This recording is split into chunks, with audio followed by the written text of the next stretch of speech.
Hello, and welcome to the Dr. Shelley Meyer YouTube channel and the Women in Medicine Be the Change podcast. I'm here today with Dr. Arpita DePalma, who's a pediatrician, now turned life coach, health coach, or mindset. Yep, mindset coach with ThoughtWork MD is her business.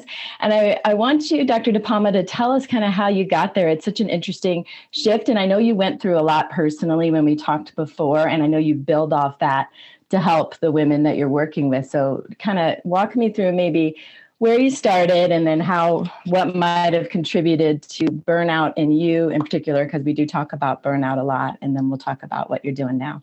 Sure. Well, thank you for having me. I appreciate you bringing me on into your podcast and your YouTube channel today. But so my story, I think it probably sounds very similar in some ways to other physicians, and of course has its own nuances. But I started working private practice after I graduated. After my husband graduated, we moved to Richmond, where we are now. Mm-hmm. And, things slowly developed over time. My husband opened his own practice and I was working part-time, and our practice asked me to go to full-time, and that just wasn't feasible. And so the pressures of that, I decided to go ahead and cut back and maybe look for something else. And in the meantime, with my husband opening his practice, I ended up taking more of an administrative role on there.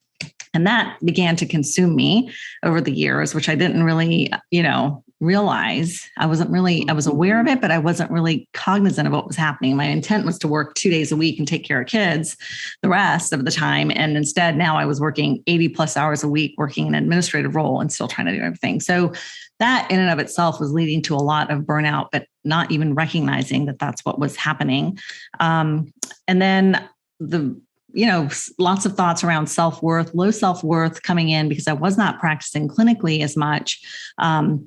And I was working as an administrator under my husband per se. We're both medical students. We both trained together. So that just led to a lot of different, thoughts that were not productive for me, I would say. And so I became very angry over the years with, not practicing clinically, blaming him for that, blaming everything else, all my situation and circumstances on other people and other things. And then ultimately COVID hit. And when COVID hit, we had to shut the practice down for 8 weeks. And that is our sole, at that point in time, was our sole source of income.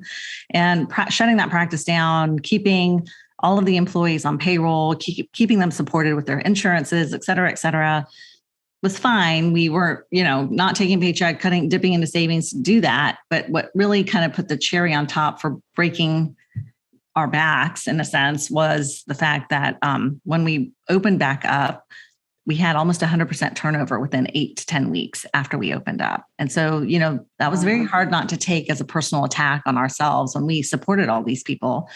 And so that's really what drove me to the edge. And so I called my best friend from residency, who was also a coach at that time, and was just complaining to her and just telling her about how life was horrible and people are not dependable and my dependability is dependent on that of others. And I'm sick of that.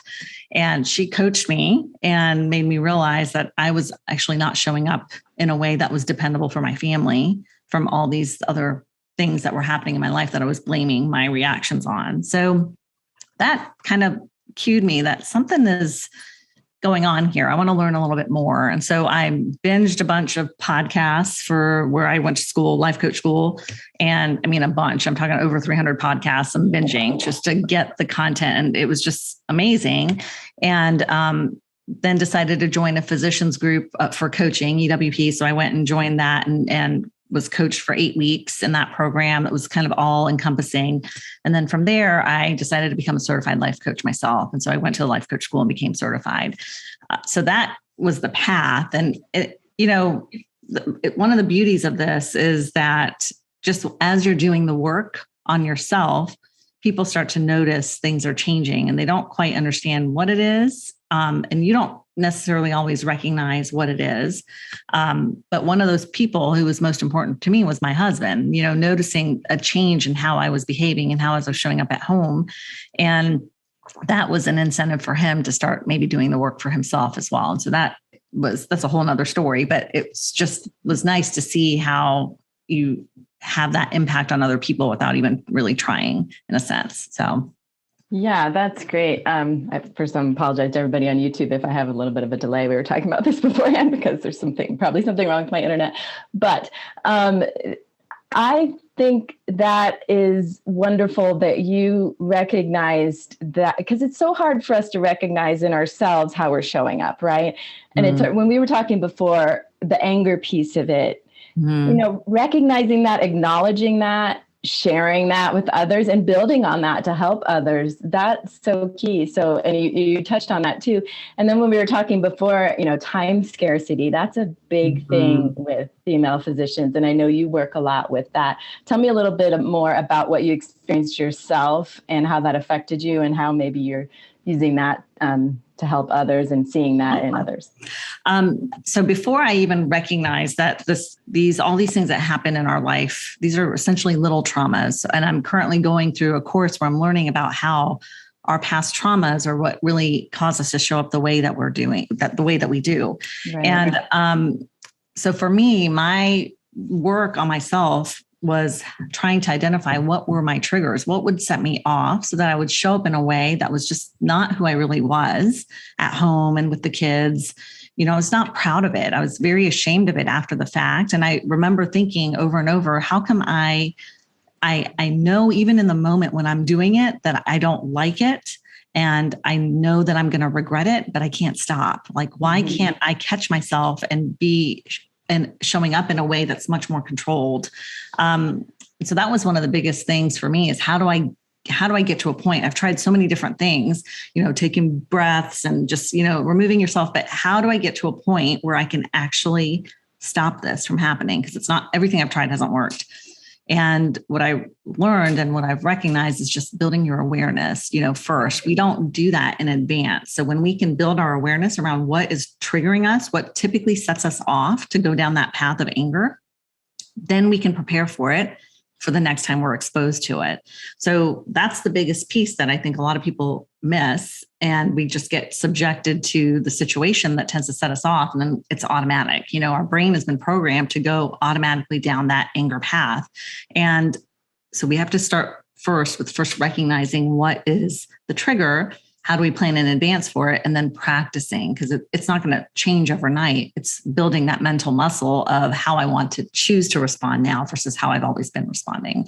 Yeah. So that's been very, very instrumental in making a change, I think, for myself. And that's a big component of what I teach my clients when we're speaking about their anger. And the funny thing is, a lot of them don't even realize, I have a lot of clients who will come to me and say, I don't really need the anger part. I just want to do general mindset coaching. And I'm like, okay, let's do it. And then we start talking and they're like, oh my gosh, I didn't realize I was so angry. Yes.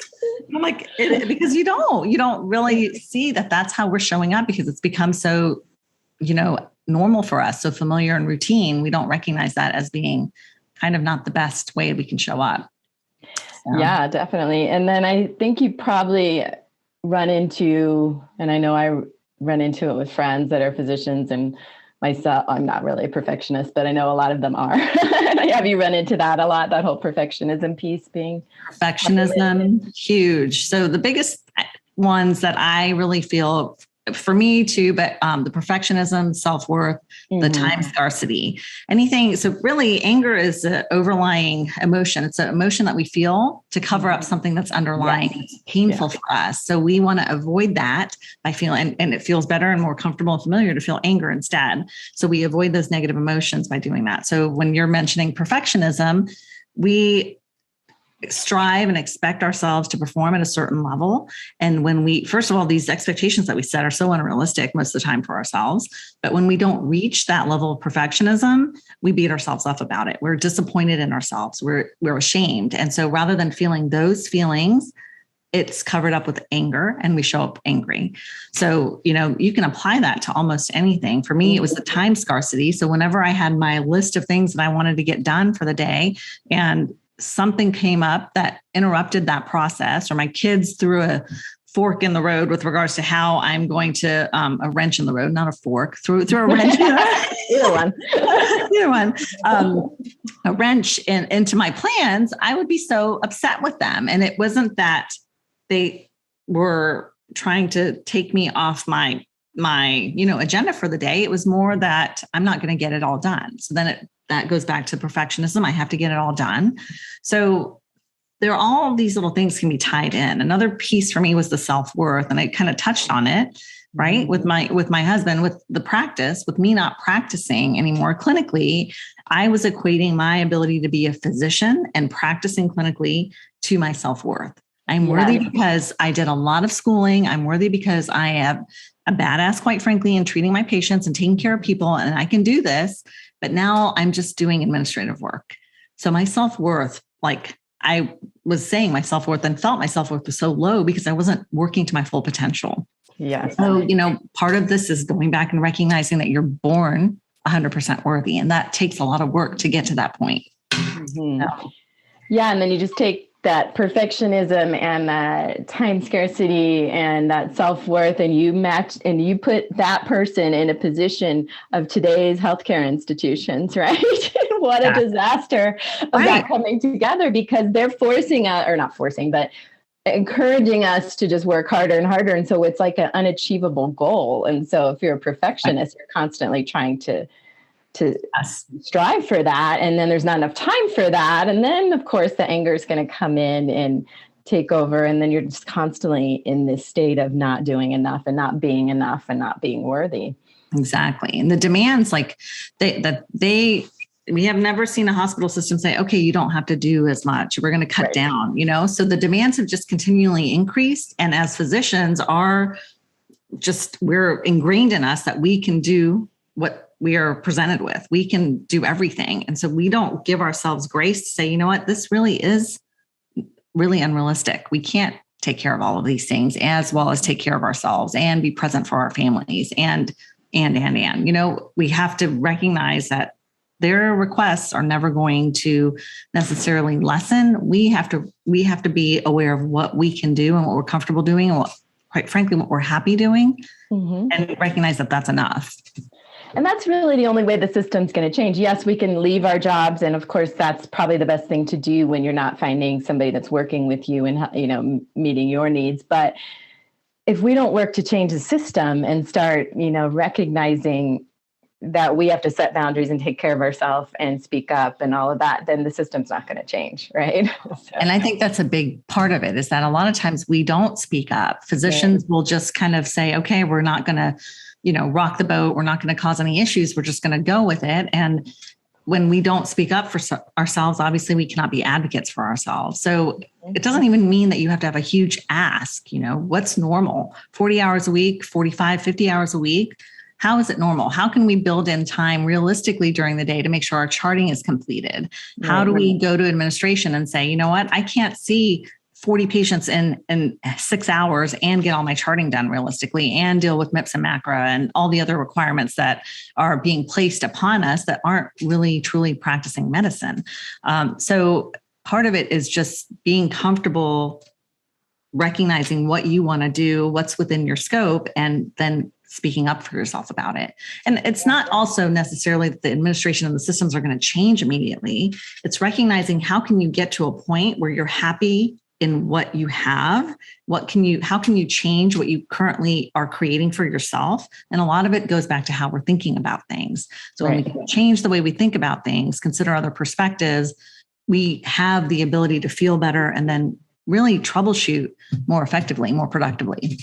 Yes, because our system is quite broken, but there's also not a perfect job anywhere, correct? It's in how you approach it, how your mindset is. And if you can shift your mindset to be really supportive of yourself, good self-talk, self-care, that shows and that changes the way you practice, that changes, and that may affect administration. We would hope so. But if it doesn't, then there is the possibility to move on. I guess my point is just not leaving is not always the only option, right? It's correct. And we don't want the physicians to leave. We need people to take care of us.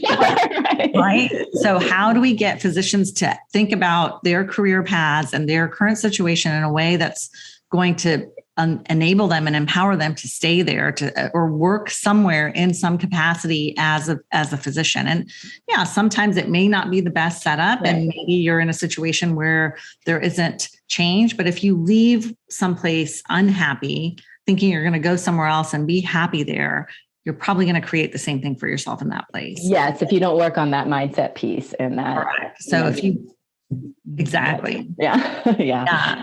Well, that is all good and really good stuff that we need to keep talking about because there's not enough conversation about this. I'm so glad you're doing what you're doing. If you had, I know coaching is a big, concept, and it's not like we can dial it all into like 3 steps here or something like that. But if you had a couple pearls or something that you could share for, mindset shift or anger, kind of whatever you want to share that you think would be a good jumping off point for the women that are listening, that would be great. Yeah, I would say the first, I always start with just being more present and aware of what you're thinking. Mm-hmm. And that takes practice, but ask yourself, what am I thinking right now? When you find yourself in a crappy situation, or if you find yourself stewing about something, ask yourself, what am I thinking? And then how is that thought making me feel, right? Becoming more just aware and present of what's going through your head and how that's creating your feelings for you is probably one of the most important first steps.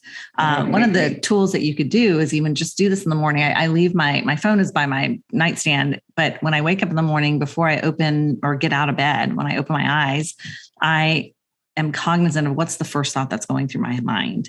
And I log it. And so when you start doing that, you might recognize patterns of thoughts that you have every morning. And you might also recognize that some of these thoughts are not even true.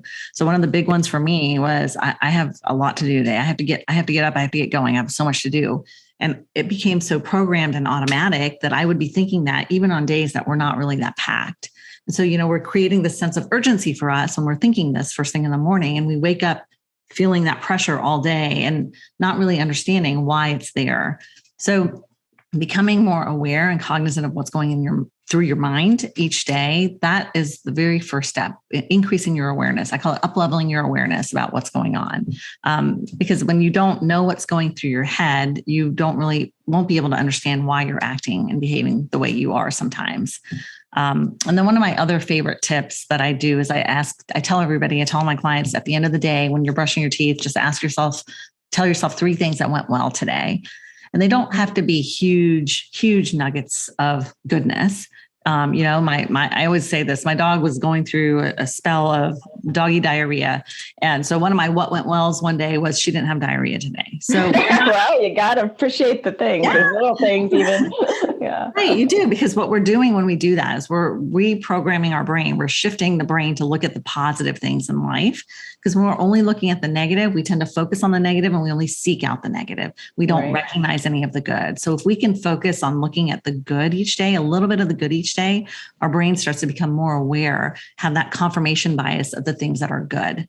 And that's what we're trying to do when we're shifting our mindset a little bit. So it sounds maybe a little hokey pokey woo, but it works. I mean, we all need to get to a place, if we can, where we're looking at the more positive things in our life, even if they're not huge wins, so that we're not sitting in so much negativity all the time. I totally agree, because if we don't, appreciate that or stop and think about that, then the negative just wins. And it's like we said, we may be in an environment that's reinforcing the negative, and then we're going to get into burnout, and it's going to be bad. And we're going to have some health problems that we might not even associate with burnout. There's so many things. So thank you so much. This is really important information about mindset and just slowing down and thinking through those thoughts that go through your mind. So I appreciate you sharing your expertise on that. Now, how can people look into what you're doing and reach you and see what you're doing? So my website is www.thoughtworkmd. I also post weekly. I have like a blog, I guess, that I guess I would call it a blog. It goes to my website as well, but I'm on Facebook and Instagram at thoughtworkmd. at ThoughtWork MD. And then my LinkedIn is Arpita DePalma. So there's multiple ways you can kind of just tap into the nuggets that I put out there. And if people would like to reach out and set up a discovery session, they're welcome to go to my website and put an inquiry in there, and I'd be happy to talk to them about it. But anger, I focus on anger management, time management, and just general mindset coaching for women professionals. And it's been a game changer for sure. Yeah, so more than just women physicians, all kinds of busy women professionals, because this is not a unique situation just to women physicians. I mean, I focus on that here, but there's so much going on there with mindset in so many different settings. So thank you so much for sharing. It was so great talking with you today. Yes, thank you. Nice to meet you, Shelley.